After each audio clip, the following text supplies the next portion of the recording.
Oi, pessoal, tudo bem com vocês? Vamos aqui dar seguimento ao nosso exercício, à nossa lista de problemas, continuando aí resolvendo os problemas da turma do 8º ano. Nós vamos aqui para a próxima atividade. Nós estamos estudando ângulos formados por duas retas paralelas, cortadas por uma reta transversal e soma dos ângulos internos de um triângulo. Então, nossa próxima atividade agora, seguindo na sequência, é esse problema aqui.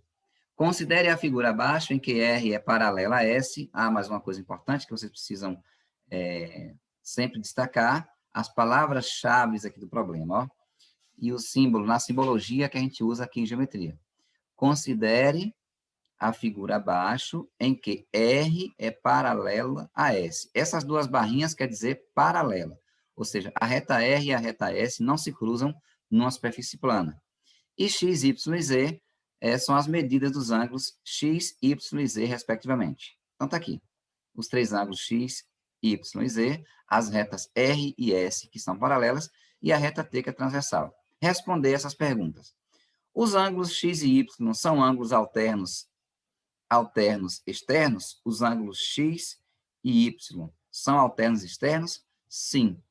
Os ângulos X e Y são alternos externos. Por quê? Eu não vou escrever aqui, mas se vocês quiserem escrever, por que os ângulos X e Y são alternos externos? Alternos porque estão em lados contrários da reta transversal. Veja que o X está do lado esquerdo, digamos assim, e o Y está do lado direito. E são externos por quê?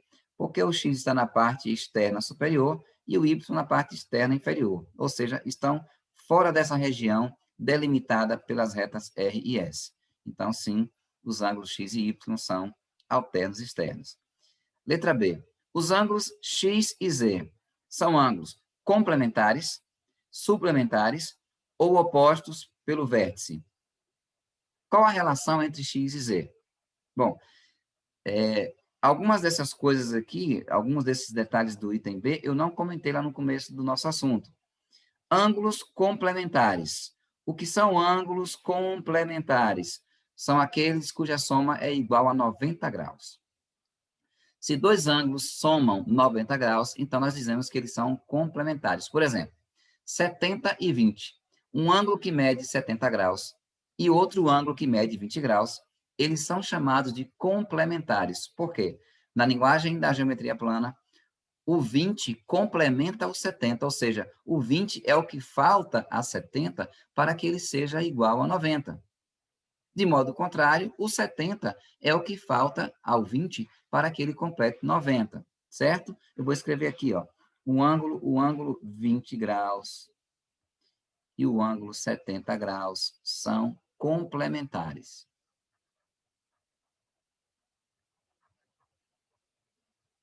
Certo? Complementares. Professor, é somente 70 e 20 que são complementares? Não. 50 e 40, 45, 45, 60 e 30, ou seja, um par de ângulos cuja soma dê 90 graus, então esse par de ângulos é chamado de ângulos complementares. Esses ângulos são chamados de ângulos complementares, tá certo? Ângulos suplementares, isso eu já falei.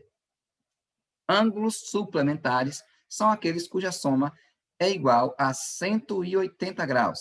Por exemplo, o ângulo que mede, vamos colocar aqui, 120 graus e 60 graus. Esses ângulos são chamados de ângulos suplementares, ok? Opa, desculpa, cortei o T aqui, eu cortei o L quando não deveria. Tá certo, gente? Desculpe. Suplementares são aqueles ângulos cuja soma dá 180 graus. Se você somar 120 com mais 60, o resultado vai dar 180. Aí, esses ângulos são chamados de suplementares. Opostos pelo vértice. A palavra opostos, todo mundo sabe o que é. Uma coisa é oposta à outra quando elas são contrárias, quando elas têm posições contrárias. Dois ângulos são chamados de opostos pelo vértice, tá? Quando eles estão em posições contrárias,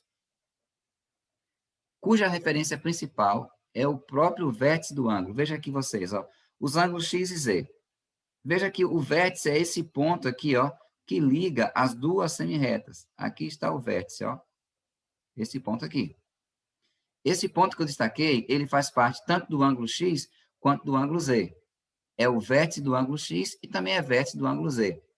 Então, se você observar aqui esse ângulo x, né, existe uma reta que passa por esse ponto aqui, que é o vértice do ângulo x.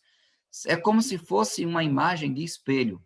O ângulo x está olhando para o ângulo z e eles estão em posições contrárias, cada um de um lado. E quem está determinando esta oposição é exatamente o vértice desses ângulos, tá? Então, sim, os ângulos x e z são opostos pelo vértice, tá? Você pode escrever aqui, ó, x e z são OPV. Esta sigla, meu povo, OPV, quer dizer opostos pelo vértice, tá bom? E uma propriedade importante dos ângulos opostos pelo vértice é que eles são congruentes, ou seja, eles têm a mesma medida. É a pergunta que tem aqui, ó. Qual é a relação entre x e z? A relação entre x e z é que x é igual a z, ou seja, a medida do ângulo x é a mesma medida do ângulo z, tá bom? Então, se o ângulo x medir 50 graus, o ângulo z também mede 50 graus, beleza? Letra C pergunta, os ângulos z e y são ângulos correspondentes? Já falamos sobre isso. Olha aqui os ângulos z e y. Sim, os ângulos z e y são ângulos correspondentes. Por quê? Qual é a definição de ângulos correspondentes? São ângulos que estão do mesmo lado da reta transversal. Veja que o y e o z estão do mesmo lado direito, digamos assim. Um na região interna e outro na região externa. Quando os ângulos estão do mesmo lado da reta transversal, um na região interna e outro na região externa, eles são chamados de ângulos correspondentes. Então, os ângulos x e y são correspondentes, sim. Sim, os ângulos x e y são correspondentes. Ou melhor, os ângulos z e y, desculpe. Qual é a relação entre z e y? Lá do primeiro exercício, do primeiro slide, nós vimos que ângulos correspondentes têm a mesma medida. Então, a gente pode dizer aqui, ó, que o ângulo z é igual ao ângulo y. A medida do ângulo z é igual à medida do ângulo y. Se um medir 30, o outro também mede 30, tá certo? Comparando as respostas dos itens B e C, conclua qual é a relação entre x e y. Veja, os ângulos x e y, aqui, eles são alternos, gente, ó. Se vocês olharem aqui, ó, os ângulos x e y são alternos. Um na região externa superior e outro na região externa inferior. São alternos externos. O que é que acontece? Ângulos alternos, sejam internos ou externos, têm a mesma medida. Então, a gente pode escrever aqui, ó, que x é igual a y, porque eles são, se você quiser escrever, eles são alternos externos, ok? Então é isso, gente. Esse é o exercício. Problema número 2 está respondido. Vamos agora para o problema número 3 no próximo vídeo. Até já já, pessoal. Um abraço.